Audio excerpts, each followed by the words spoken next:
Welcome back to Blueprint. My name is Chase, and today we're going to dig deep into the stats and uses of the Super Miner. Let's get right into it. The Super Miner is the 15th Super Troop in Clash of Clans, unlocked at Town Hall 13.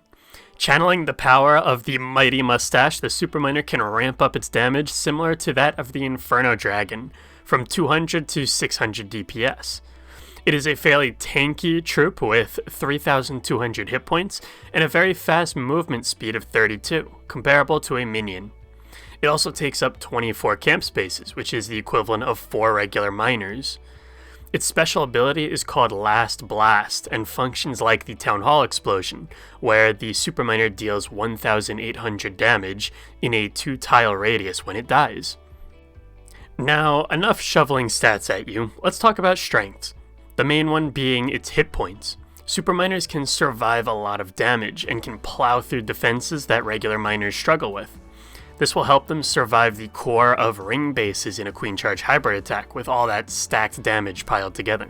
The increased hit points make them weak to the Monolith, and the lack of immediate damage makes them weak to enemy heroes, so watch out for those when planning a Super Miner attack.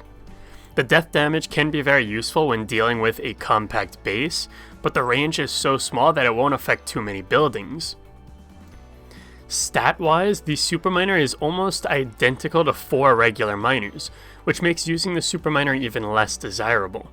You can see the stats comparison here, the main difference being the Super Miner death damage as the special ability. Even the time it takes to eliminate a building is about the same, although for buildings with lower hit points, the Super Miners are worse, since they have to start at low DPS and then ramp up after 3 seconds to reach their maximum of 600 DPS. One of the biggest pitfalls of the Super Miner is that it takes up a Super Troop slot.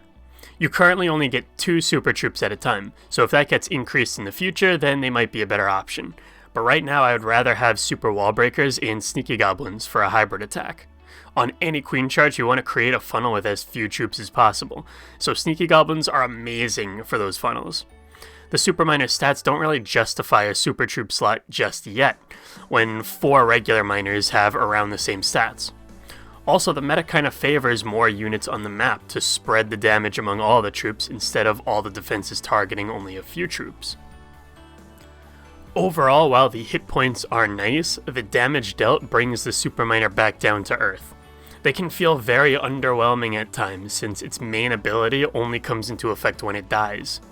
The Super Miners can be powerful if you deal with most of the weaknesses like the Monolith and the enemy heroes, and they also work well on compact ring bases, but I think you're better off using a regular hybrid most of the time. There's plenty of uses for the Super Miner in other armies, but in my opinion, they need a small buff to become a staple in hybrid armies. Keep practicing new strategies though, you never know when you're going to find a diamond in the rough. Thank you for watching, and as always, use code BLUE.